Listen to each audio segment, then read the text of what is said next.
Aš matau jūsų klausimus, gerai, rašykit, po to prie jų grįšim. Taip, aš prisiminiau, kad aš žvaigždžių siela. Pagal požymius, pagal energetiką, pagal viską.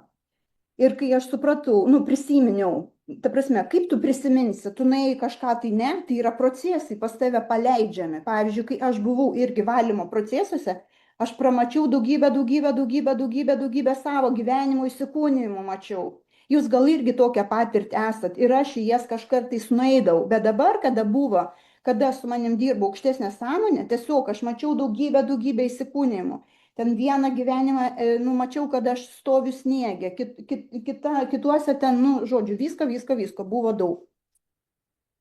Ir vat aš supratau ir apie save. Žiūrėkit, aš dabar greit tokios informacijos paduosiu. Žvaigždžių sielos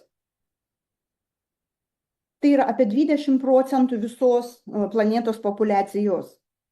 Ir 2% iš jų yra dar senesnės sielos. Ir aš turiu jauseną, kad aš esu iš tų 2%. Tai yra nei geriau, nei krūtesnė už kažką esu, nei reikšmingesnė. Tai ne apie tai.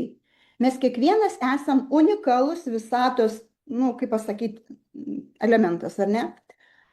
Ir man parodė per aš dalyvavau ekspedicijoje Egipte, todėl kad ten yra daugybė tų senesnių civilizacijų, ar ne, kuriuose aš prisiminiau, kai aš ten buvau įsikūnijus.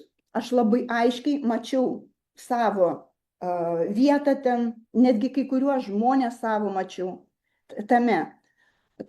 Ir kas atsitiko?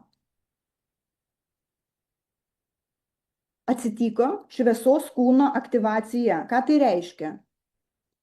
Aš išgyvenau tokią patirtį, kad mūsų kūne yra šviesos